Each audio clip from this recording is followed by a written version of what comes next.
El conflicto de los siglos. El conflicto de los siglos, capítulo 13. España despierta.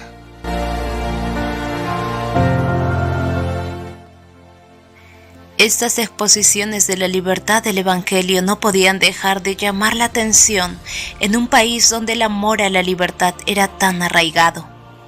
Los tratados y folletos pasaron de mano en mano.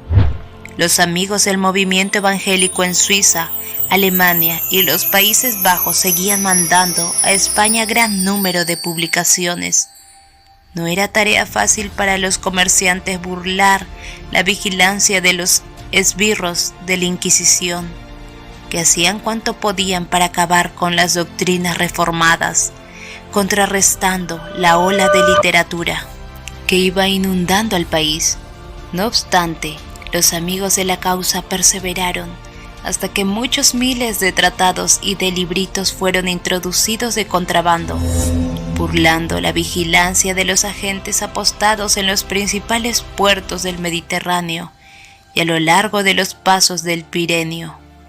A veces se metían estas publicaciones dentro de fardos de heno o de yute, o en barriles de vino de Borgoña o de Champaña. A veces iban empaquetadas en un barril interior impermeable dentro de otro barril más grande lleno de vino. Año tras año, durante la mayor parte del siglo XVI, hiciéronse esfuerzos constantes para abastecer al pueblo con testamentos y Biblias en castellano y con los escritos de los reformadores. Era una época que la palabra impresa había tomado un vuelo que la llevaba, como el viento lleva las semillas hasta los países más remotos. Entretanto, la Inquisición trataba de impedir, con redoblada vigilancia, que dichos libros llegasen a manos del pueblo. Los dueños de librerías tuvieron que entregarle tantos libros que casi se arruinaban.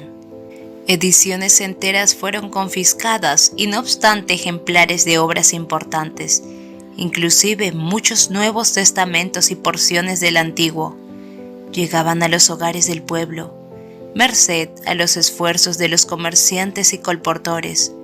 Esto sucedía así especialmente en las provincias del norte, en Cataluña, Aragón y Castilla la Vieja, donde los valdenses habían sembrado pacientemente la semilla que empezaba a brotar y que prometía abundante cosecha. Uno de los colportores más tesoneros y afortunados en la empresa fue Julián Hernández, un enano que, disfrazado a menudo de buhonero o de arriero, hizo muchos viajes a España, ya cruzando los Pirineos y entrando por alguno de los puertos del sur de España, según testimonio del escritor jesuita Fray Santiañez. Era Julián un español que salió de Alemania con designio de infernar toda España y corrió gran parte de ella, repartiendo muchos libros de perversa doctrina por varias partes y sembrando las herejías de Lutero en hombres y mujeres, y especialmente en Sevilla. Era sobremanera astuto y mañoso. Hizo gran daño en toda Castilla y Andalucía. Entraba y salía por todas partes con mucha seguridad, con sus trazas y embustes, pegando fuego en donde ponía los pies, mientras la difusión de impresos daba a conocer en España las doctrinas reformadas, debido a la extensión del gobierno de Carlos V sobre Alemania y los Países Bajos. Se estrechaban más las relaciones de España con estos países, proporcionando a los españoles, tanto seglares como eclesiásticos, una buena oportunidad para informarse acerca de las doctrinas protestantes, y no pocos les dieron favorable acogida. Entre ellos se encontraban algunos que, como Alfonso y Juan de Valdes, hijos de don Fernando de Valdes, corregidor de la antigua ciudad de Cuenca, desempeñaban altos puestos públicos.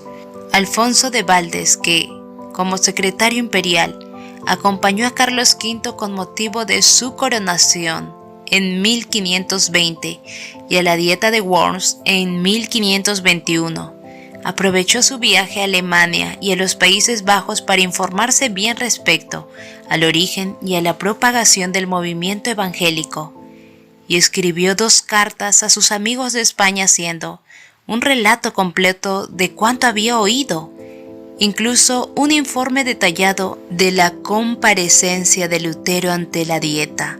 Unos 10 años después estuvo con Carlos V en la Dieta de Augsburgo, donde tuvo oportunidad para conversar libremente con Melanchthon, a quien aseguró que su influencia había contribuido a librar el ánimo del emperador de falsas impresiones, y que en una entrevista posterior se le había encargado dijera a Melanchthon que su majestad deseaba que éste escribiera un compendio claro de las opiniones de los luteranos, poniéndolas en oposición, artículo por artículo, con las de sus adversarios. El reformador accedió gustoso al pedido y el resultado de su labor fue comunicado por Valdes a Campeggio, legado del Papa. Este acto no se le escapó al ojo vigilante de la Inquisición. Luego que Valdés regresó a su país natal, se le acusó ante el Santo Oficio y fue condenado como sospechoso de luteranismo.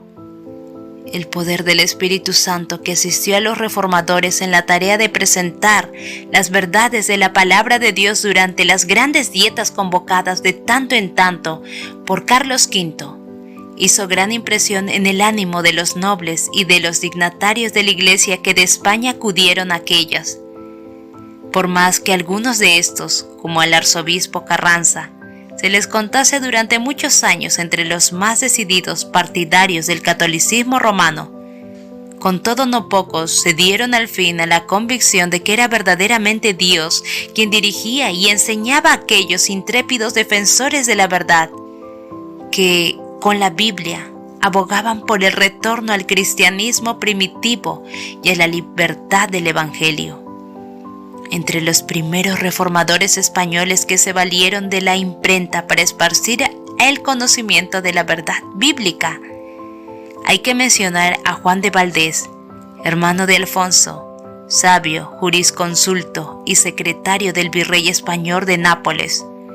Sus obras se caracterizaban por un amor a la libertad, digno del más alto encarecimiento, escritas con gran maestría y agudeza, en estilo ameno y con pensamientos muy originales, contribuyeron grandemente a echar los cimientos del protestantismo en España. En Sevilla y Valladolid, los protestantes llegaron a contar con el mayor número de adeptos, pero como los que adoptaron la interpretación reformada del Evangelio, se contentaron por regla general con su promulgación, sin atacar abiertamente la teología o la Iglesia católica. Solo a duras penas podían los creyentes reconocerse unos a otros, pues temían revelar sus verdaderos sentimientos a los que no les parecían dignos de confianza. En la providencia de Dios fue un golpe dado por la misma Inquisición el que rompió en Valladolid aquella valla de retraimiento y el que les hizo posible a los creyentes reconocerse y hablar unos con otros. Francisco San Román, natural de Burgos e hijo del alcalde mayor de Briviesca, en el curso de sus viajes comerciales tuvo oportunidad de visitar en Bremen, donde oyó predicar las doctrinas evangélicas. De regreso a Amberes, fue encarcelado durante 8 meses, pasados los cuales se le permitió proseguir su viaje a España, donde se creía que guardaría silencio.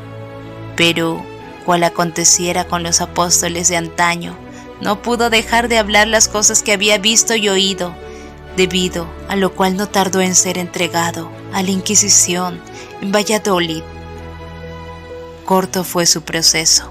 Confesó abiertamente su fe en las principales doctrinas de la Reforma, es a saber que nadie se salva por sus propias obras, méritos o fuerzas, sino únicamente debido a la gracia de Dios, mediante el sacrificio de un solo medianero.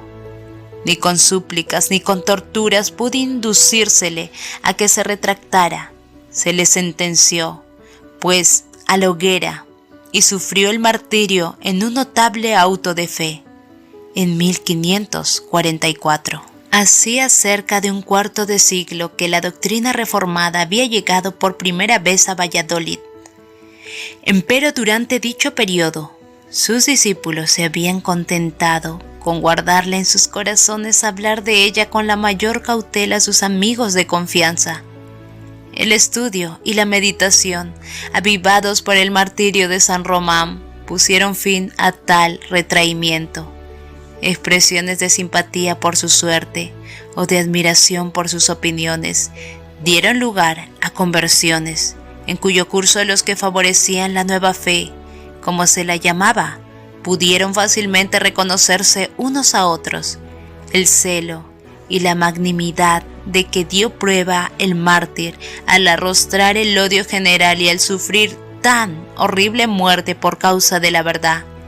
Provocó la emulación hasta de los más tímidos de aquellos, de suerte que, pocos años después de aquel auto, se organizaron formando una iglesia que se reunía con regularidad, privado para la instrucción y el culto religioso. Esta iglesia, cuyo desarrollo fue fomentado por los esfuerzos de la Inquisición, tuvo por primer pastor a Domingo de Rojas. Su padre fue don Juan, primer marqués de Poza.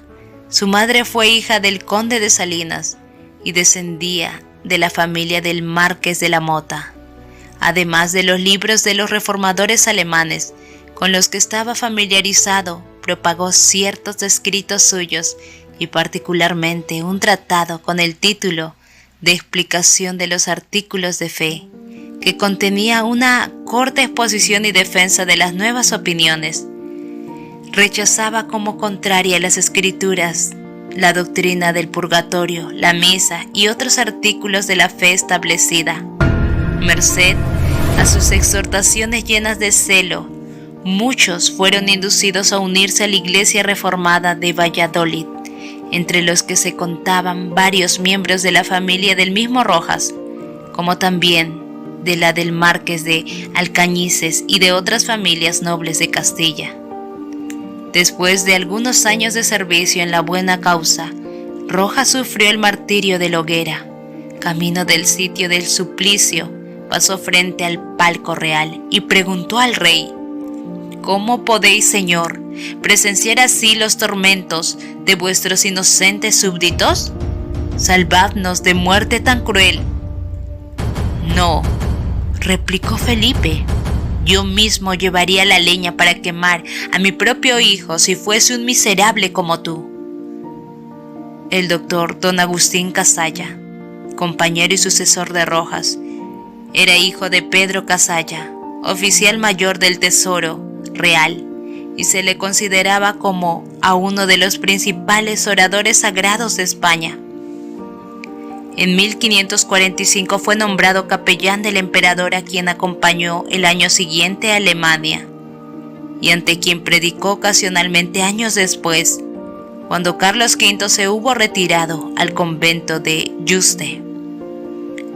De 1555 a 1559 tuvo Casalla oportunidad para pasar larga temporada en Valladolid, de donde era natural su madre, en cuya casa solía reunirse secretamente para el culto de la iglesia protestante.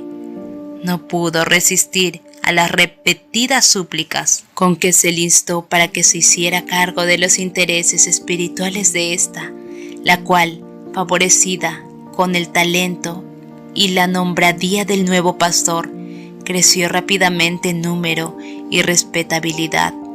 En Valladolid la doctrina reformada penetró hasta en los monasterios. Fue abrazada por gran número de las monjas de Señorita Clara y de la Orden Cisterciense de San Belén, y contaba con personas convertidas entre la clase de mujeres devotas, llamadas beatas, que se dedicaban a obras de caridad. Las doctrinas protestantes se esparcieron por todas partes alrededor de Valladolid, habiendo convertidos en casi todas las ciudades y en muchos de los pueblos del antiguo Reino de León. En la ciudad de Toro fueron aceptadas las nuevas doctrinas por Antonio Herrezuelo, abogado de gran talento, y por miembros de las familias de los marqueses de la Mota y de Alcañices. En la ciudad de Zamora, don Cristóbal de Padilla era cabeza de los protestantes.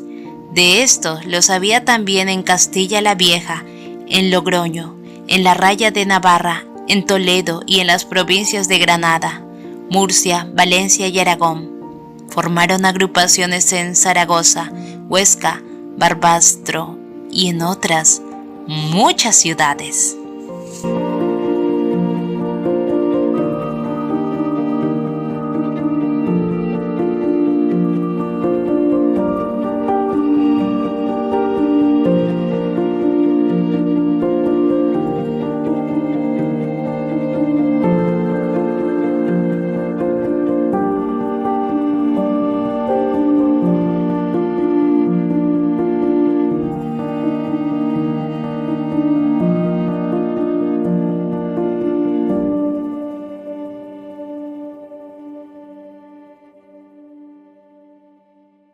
Continuaremos.